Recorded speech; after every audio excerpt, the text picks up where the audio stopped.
Coming up in this episode of In Clear Focus. I truly believe less is more because it helps you focus and make sure the decisions you're making are based on the right questions and the right answers. We tell stories so that our clients remember the data, so that they're excited to read it, so that they're excited to share it. You're listening to In Clear Focus, fresh perspectives on marketing and advertising produced weekly by Big Eye, a strategy-led full-service creative agency growing brands for clients globally. Hello, I'm your host, Adrian Tennant, Chief Strategy Officer. Thank you for joining us. Today, brands look to their agency partners to create advertising campaigns that not only capture attention, but also forge meaningful connections with consumers. As we've discussed in previous episodes of this podcast, to understand audiences, market research typically uses tried and true tools like surveys and focus groups. But researchers working in marketing communications are increasingly looking for ways to bridge the divide between objective, rational behavioral data generated by quantitative research and the more subjective, emotional aspects of consumer attitudes and preferences revealed through qualitative work. This gap can be especially problematic in the development of advertising during strategy development, media planning, and creative briefing, all of which require a deep understanding of the target audience. One company believes that what's needed is an approach rooted in data while also deeply attuned to human emotions and experiences. GoodQues describes itself as an anti-research market research company that aims to humanize the data collection process. Challenging traditional research norms, GoodQues combines psychotherapy techniques and academic research principles to inform and inspire mixed methodologies, with the common aim of providing concise yet informative data that clients can easily understand and apply. Well, it's an approach that's clearly working because GoodQues counts TikTok, Pepsi, Frito-Lay, Meta, Tropicana, Jägermeister, and many other household brands among its clients. And this year, GoodQues has been named one of the top fastest growing companies by Inc. magazine.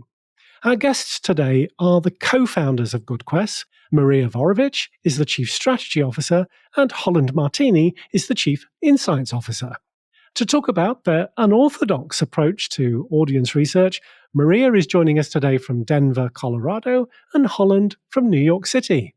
Holland and Maria, welcome to In Clear Focus. Hi, thank you so much for having us. We're thrilled to be here. So Holland, first of all, how did you two meet? I love this question. It's probably the first question we always get. Everyone thinks we were friends before GoodQues. But Maria and I actually met at our former job. We worked at one of the largest creative agencies in New York, which is Gray New York. Maria was the head of beauty for strategy within Gray, and I was the head of data strategy. Our work fed a lot into one another, and we just naturally built a ton of respect for the way that we worked, the insights that we were looking for, and the approach to problem solving. And then ultimately, when we discussed research and what we wanted research to be, we realized we had the same vision for research. So definitely built off of a foundation of respect and colleagues, but we're essentially family now. Maria, you co-founded GoodQues in 2019. What prompted you to establish the company? In our experience, an initiative tends to be born out of frustration. And this was very much the case for GoodQues. So Holland and I were working together and we were constantly ideating the what ifs and what if we could do this and what if we could do that. And what happens is often long-established companies have really complex infrastructure and a way of doing things, right? That's what a lot of the benefit is, the strong foundation. But the downside of that is that they really struggle to adapt and adopt new approaches and new ways of doing things. And so while we were working at this kind of behemoth company, we only had one option for our ideas, and that was to start from scratch. As I mentioned in the intro, you've positioned GoodQues as the anti-research company. Can you unpack that for us? My background was predominantly in market research, in the market research industry. I spent my entire career in it. And I can just say with experience that I think the primary goal of the research industry is to provide answers, right? And that was constantly what we were doing, scrambling for answers. Where the industry is really lacking is the emphasis on what those answers are and how those answers are being used and how those answers are being retrieved, right? And so what we decided to do is buck that trend. So as Maria said, GoodQuest was founded on exactly that, frustration, right? We were frustrated with all these traditional question techniques, age-old delivery templates, simply to just get the answers to the client. Instead, what we wanted to do was ensure that the answers we get are truly human, right? That people can really sense that those answers are something that they could work off of. And then as opposed to trying to showcase rigor through these 100-page decks of raw data, right? Which is, I think that was, a big frustration I experienced in my career was that the bigger, the more complex was the better ultimately. And instead, what we're trying to showcase is how to make deliverables that are designed for who is reading them, how they're being used so that they become sticky throughout the organization, right? I can't tell you how many times I would deliver a research report and maybe it ended up in the trash for all I know. And for us, it's really important to make sure that those insights are just top of mind, that they're exciting, that people are using them, and it's something that you want to share. And that's really where the anti-research company came from, right? We have the same goal, but we're really almost doing the opposite of normal deliverables and the opposite of more of those traditional techniques. Maria, do you work directly with brands, partner with agencies, or a mixture of both? So we predominantly work with brands, not agencies. And it's really due to a simple reason, and that's just infrastructure. We absolutely love agencies. We hail from agencies. We know agencies. We speak agency language. But the problem with the infrastructure is actually on the client side. So by the time a creative agency receives a brief, the client has already done the rigmarole of going through the insights group, their research vendors. So the agency receives this research-backed brief. And at that point, the agency might have some questions, but the research then becomes a stepping stone to getting creative output versus the main event, which happens a few months back. So what we found is that because we're hyper specialists in our field, because we live and breathe data, that we tend to be the most useful on the client side, developing even the brief that the agency gets. And then once the creative agency is brought in, we're more of the support team than we are kind of a partner. How do your skill sets complement one another? And I'll begin with you, Holland. Yeah, we are very much yin and yang. Her strengths are my weaknesses, and I'm sure she would say the opposite for me as well. But we're very left brain, right brain. And I think that's actually what makes GoodQuest so strong. I'm very much a math person. I think in numbers, I think very linear. Maria, her background is in art. She's very conceptual. She can think of things, piece together different facets of insights that I wouldn't be able to. And so what that does for us is ultimately creates a perfect storm of the rigor and the math and the analysis that makes very concrete insights. And then the story and the strategy and the creativity that makes them sticky, that makes them actionable, that makes brands want to use them. Maria? I couldn't have said it better. The part of the anti-research model is that we're able to have extremely creative methodologies, but never at the detriment of rigor. That's kind of that yin and yang partnership that Holland was talking about. We can become really, really creative. We can think outside the box. We have that muscle, but we will never compromise on it being sound data. And that's the magic of GoodQuest. Last year, GoodQuest serviced over $72 billion in client revenue, researching audiences including moms, bone marrow donors, juice drinkers, at-home chefs, and environmentalists, to name a few. Maria, you touched on how creativity is central to your research methodologies. Could you give us a couple of examples of how GoodQuest uses novel, non-obvious approaches to yield richer audience insights?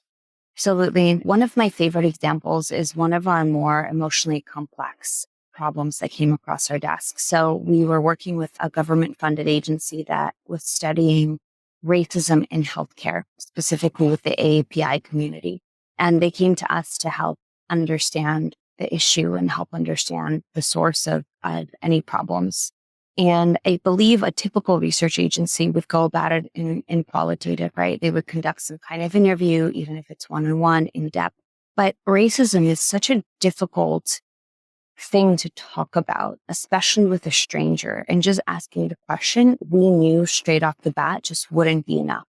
So this is where the creativity came in. And what we started to think about was, how do we loop in some psychology principles? How do we put on our psychotherapist hat and approach the problem that way? And that's exactly what we did. We used the technique that we often use now, which is art therapy.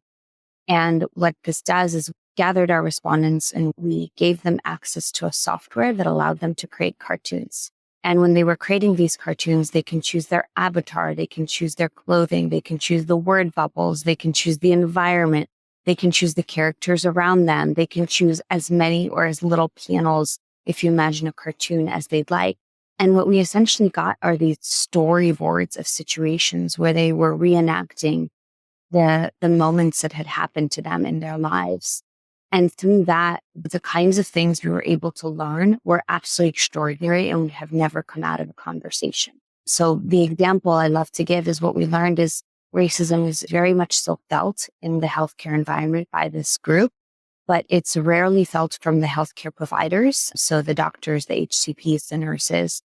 Typically where it's coming from is from the tangential surrounding staff. So from the billers, the receptionist, this kind of thing.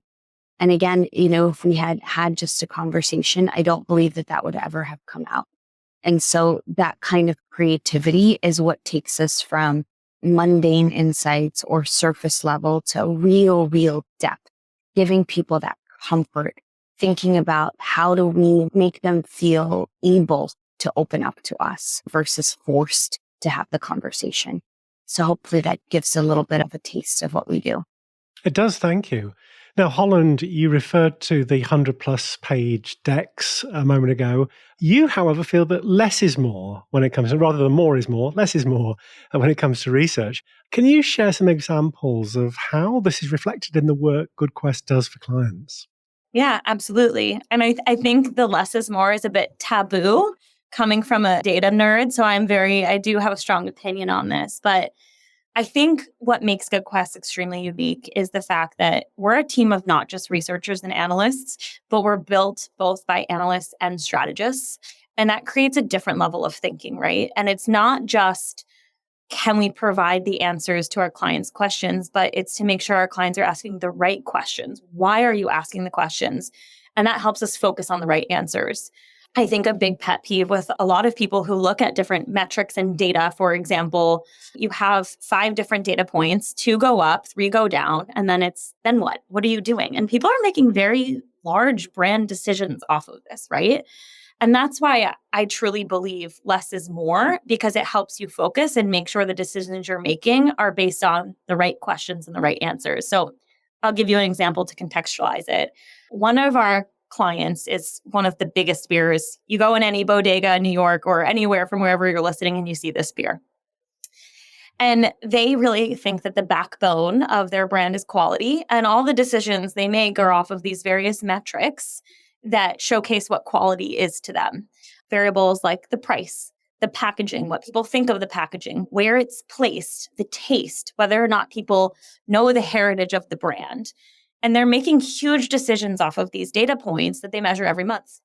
And ultimately, our opinion of a beer isn't necessarily changing every month. And are these even the variables we're looking at to decide if it's quality? So what we did with this brand is we actually focused the client. And we asked the single most important question, which is, what does quality mean to your consumer? And we looked outside of the box, right? We strategized, what other answers are there other than the ones that you just think of top of mind, like the taste, like the packaging, like where it's located. And we actually found out that for this particular drinker, quality to them was scarcity. Whether it was like hard to find, hard to get. We think of brands that have drops, for example, where you have to go out and be the first one to get it. And that's how they were measuring quality. So different from the variables that the brand was originally mentioning. Now, yes, scarcity is a very complex thing to build a brand strategy around, so I don't want anyone to run with that.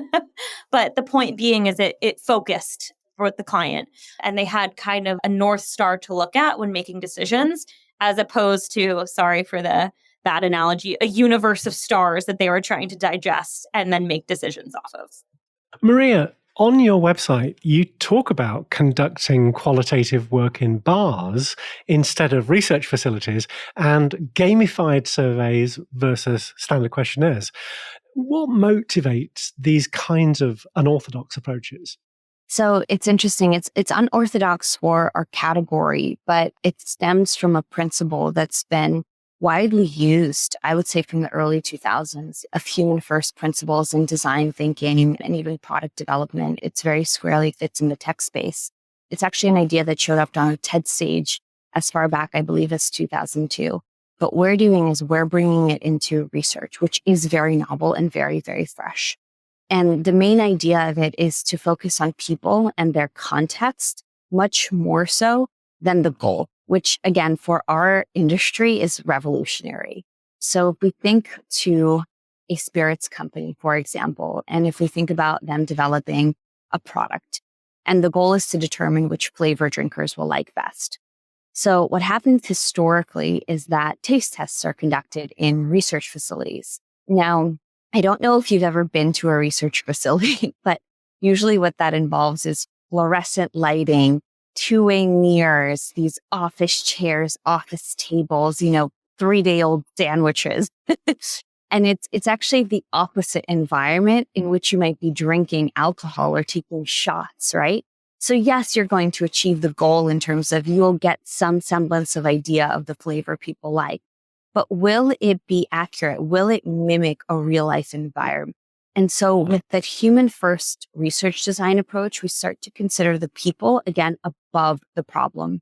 So that it's not just about getting the alcohol into people's mouths, but it's about thinking about what environment would they drink it in? Who would be there? What time of day would it be? What are they feeling in that moment? And the result is, and we've actually done this before, the result is a taste test, but it's in a bar instead of a research facility. It's at happy hour instead of noon time, right? And it's with people of a similar age, right? Someone that they might actually be surrounded by in this environment. And again, the result of that is just a much more accurate reading of what will happen in the real world than creating this kind of, manufactured environment because it's more simple for research. Let's take a short break. We'll be right back after this message. Each month, in partnership with our friends at Kogan Page, the Big Eye Book Club brings you interviews with authors who are shaping the future of marketing. Our featured book for September is From Marginal to Mainstream: Why Tomorrow's Brand Growth Will Come from the Fringes and How to Get There First. This groundbreaking book by Helen Edwards explores the often untapped potential of fringe consumer behaviors and shows how they can be a renewable source of innovation for brands. The book provides a practical framework for identifying non-obvious opportunities and applying qualitative and quantitative research-backed insights for sustainable brand growth. As an In Clear Focus listener, you can save 25% on a print or electronic version of this month's featured book using the exclusive promo code BIGEYE25. This code is valid for all Kogan Page titles, including pre-orders and their free paperback and ebook bundle offer. Shipping is always free to the US and UK when you order directly from Kogan Page, and it supports the authors as well. So, to order your copy of From Marginal to Mainstream, go to koganpage.com. Welcome back. I'm talking with the co-founders of GoodQues, Holland Martini, Chief Insights Officer, and Maria Vorovich, Chief Strategy Officer. Maria, in a piece published in Inc. magazine, you said that GoodQuest reports read more like steamy novels than Excel spreadsheets. So what role does storytelling play in communicating data to your client? So there's a statistic that I can't take credit for. I believe it was something that came out in the 1980s. And it says that people are 22 times more likely to remember a fact when it's wrapped in a story. And it's as simple as that. We tell stories so that our clients remember the data, so that they're excited to read it, so that they're excited to share it. And the more that our data and our insights and our research seeps into their minds and their soul, the more likely they're going to use it for strategic decisions. So, you're much more likely to read a steamy novel than a spreadsheet. Makes sense. Holland, This year has, of course, seen a tremendous amount of interest in marketing and advertising circles about artificial intelligence and a lot of debate about the merits and demerits of using generative technologies in creative work. We're also seeing new AI-assisted tools coming on the market every week, it seems, including research tools with ChatGPT-like features. So given that GoodQuest's mission is the humanization of data and more emotionally intelligent insights, what's your take on AI's role in research? So it's really useful in research. So I won't ding it at all, but there is something to be noted that there needs some sort of human element to it, right? Every answer that you ask artificial intelligence, the output is based on the question that you give it, right? The brief that you give it. So unless you are asking from a human perspective with background and context and writing the questions in a way that are human, in a way that's going to tell the artificial intelligence to deliver the right answers, you simply won't get them. The other thing to think about as well that is really important to me is that artificial intelligence, especially if you think of the ones like ChatGPT, they're all based on things that people wrote on the internet, right? It's all human-based at the end of the day. And so that's why it's also really important to think about the way you write the questions, because you have to probe this artificial intelligence to look for the right information based on the way people are writing it online, digitally, etc. So for us, again, it's something that we see really adding to the future of research. It's just how we use it and how we're thoughtful about using it to make sure that it actually feeds our brands with the right insights. Maria, do you have anything to add to that? I like to think about it as an analogy. It's almost the commander and cadet dynamic, whereas the human is the commander and the cadet, no matter how talented, without the commander, won't know where to go. And I think that's the exact dynamic in AI. Again, AI is tremendous at analyzing data, brainstorming formulas, but you can test it yourself using ChatGPT. The question that you input will so drastically impact the output, you'll instantly realize the power of the human element. Holland, what are some concrete strategies that marketers can use to build loyalty now to grow their brands through emotional intelligence? I might be a little bit biased here, but I do think emotional intelligence is the key to building brand loyalty and seeing sustainable growth for brands. Obviously, as long as all functional needs are met within product or whatever you're delivering to the consumer, right? If research is done right, each strategy should really be bespoke to that brand or that company or whoever their client is, and it's unique to that customer. But what it can give you is 2 concrete research strategies that we use that ensure you're getting the right answers to build your emotional intelligence. I think the 2 that are most important is first, it's always important to get to know your audience before you build a study for them. So we completely immerse ourselves in who the audience is, how they talk, the brands that they mention. We do it in things like Reddit and in forums, even just the people around us that we know. And I can give you an example of this. So one of our bigger clients had us researching developers, right? You don't know how developers talk or their lingo or what makes them open up. And we found actually that when you act like you know everything about developing, that these people actually close up because it becomes almost this competitive, well, I know just as much as you, I'm not going to give away my secrets. But if you act like a newbie, if you will, then they love to teach you, right? They feel like they have the upper hand. And so it's these small personality traits that you learn about your audience before you even write the study for them that can evoke so much more meaningful responses and make them feel like they're actually talking to a person within their community as opposed to talking to a person within a research facility. So we always say that, and this leads me to my next point, the way that you ask a question is the way that you respond, right? So if a kid is like, Mommy, I'm hurt, like I fell, you respond, oh, baby, is it a boo-boo? It's a natural response for us to mimic the way that we are responding to people by the way that we are being spoken to. And so my second one is also to think about the questions, copyright your questions when you're building a study for your different audiences and you really want to ensure that you're gleaning the right emotional intelligence. I'm going to steal this from Maria. This is Maria's example, but it's the best way to put it. So sorry, Maria. She always gives the example of these 2 statements. One is the difference between would you like to work with me versus would you like to work for me? It's asking the same thing, but that one change in the word changes the entire intention and the meaning of that sentence and the way that you would respond to it. One is a little more closed off and one is a little bit more open, right? For me is a very intentional, this is what you would do for me, and with me is what we would do together. And so the one thing that I would really encourage people to do when they are trying to gather more emotional intelligence through research is to make sure that they are copywriting each question and being very, very thoughtful about the way that they are asking the questions. It's new to the world of research, right? We use this example a lot as well, but when you see a tagline on a commercial, someone thought of those 5 words for probably 6 months. And then when we do research, we're expected to turn around a research brief in a week. And it's hundreds and thousands of words sometimes. So it's really being thoughtful about how you ask the questions to gain the right emotional intelligence. An article in Adweek's Agency Spy earlier this year revealed that at GoodQuest, you've developed a custom deck of playing cards, which you now consider essential work tools. So what prompted you to create the deck? And how did you decide on the specific questions or prompts to include?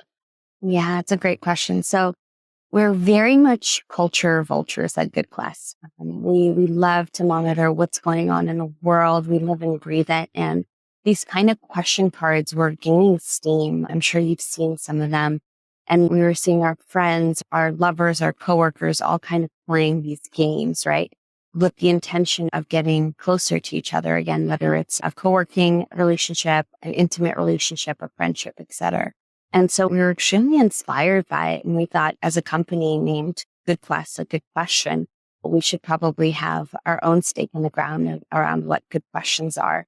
And the truth is that it could have been an infinite amount of questions. We chose some of the most hard-hitting, empathetic, interesting questions that we like to ask of ourselves and our audience. And the way that card deck was developed was not just a tool for GoodQuest, but also was a gift for our clients and prospects. So we sent it out. And again, in the hopes that people think twice about how they ask the question, the kind of question they're asking of themselves and of others. Holland, can you share an example of a time when using your custom playing cards led to a breakthrough or significantly improved a session with participants?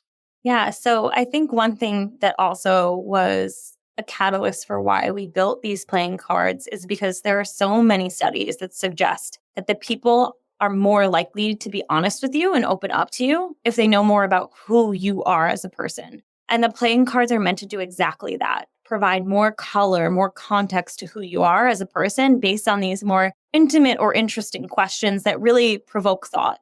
And so what we've done before is we've actually used these cards in qualitative focus groups to allow people to open up with one another, especially when these focus groups are about to talk about sensitive topics, right? By giving someone some background of who you are, there's a little bit more context to why you are answering the questions the way you are, and it provides a little bit more empathy. It's led to more fruitful conversation and a lot less beating around the bush, if you will, when suddenly being asked a sensitive question in front of a group of strangers. It's a way to make people feel a little bit less like strangers, even though you kind of are, right? You have 1 hour with people you've never met before. And so we've seen a drastic increase in the insights we get and the authenticity behind them. Maria, looking ahead to 2024, in what kinds of ways can brands grow profitably by understanding customer emotions? As recently as 2022, a Gallup poll found that approximately 70% of consumer decisions are based on emotional factors, and only 30% are based on rational factors. So, and that's one poll. The truth of it is, and in my opinion, it probably is something like 90% based on emotion. And so brands need to tap into that emotion in order to outmaneuver their competition, in order to truly understand their audience, to inform their strategic decisions. The only way that a brand can go profitably is by, again, really pivoting and beginning to focus on the people and the context, what we were saying with that human design principles, over just the goal or the problem, which will lead down the path of functional, rational, and uninspiring. So we actually did our own study that show that people are willing to spend up to 20 times more on a brand that, quote unquote, truly gets them. So for me, and I can speak to the rest of GoodQuest as well, instead of thinking how customer emotions can drive profitability, I like to think of it as customer emotions and understanding customer emotions equals profitability. It's a direct link as opposed to just a variable that will increase profitability. Maria, you led a session at South by Southwest in 2022, and you've also submitted an idea for 2024 centered around the language of digital culture. Can you tell us more about that?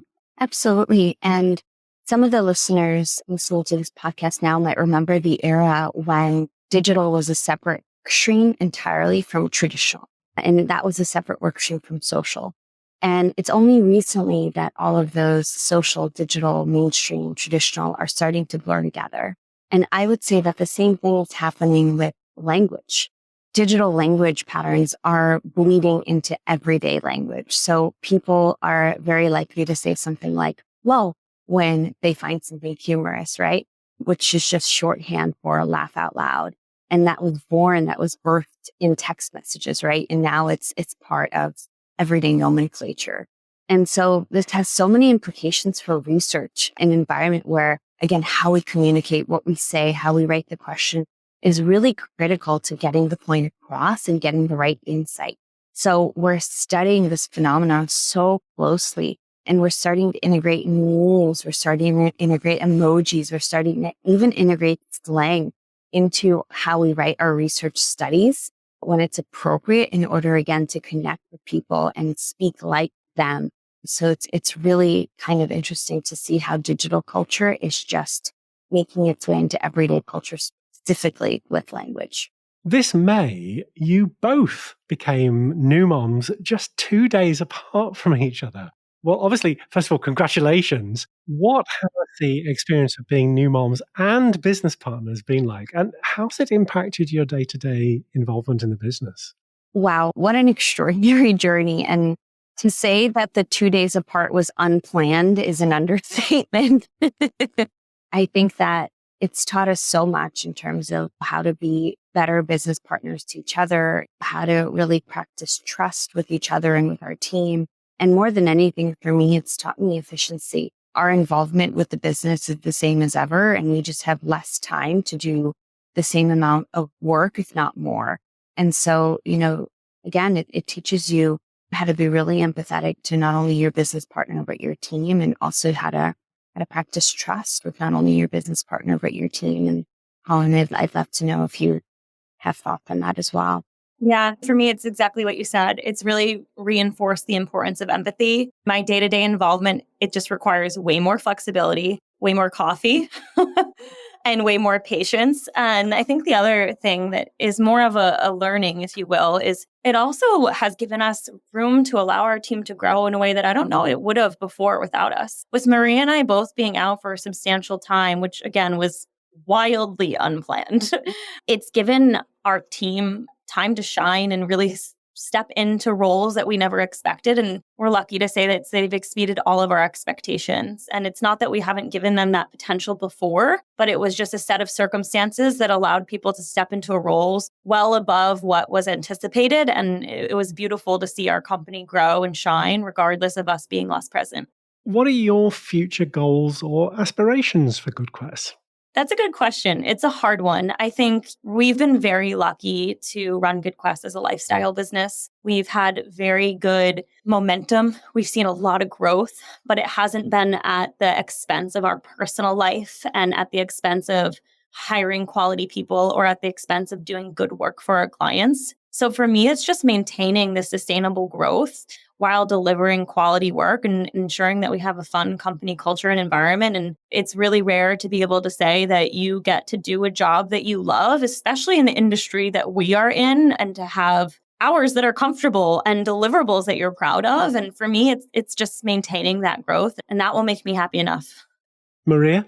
I couldn't have said it better than Holland. I'll leave it at that. If In Clear Focus listeners are interested in learning more about GoodQuest, what's the best way to get in touch with you?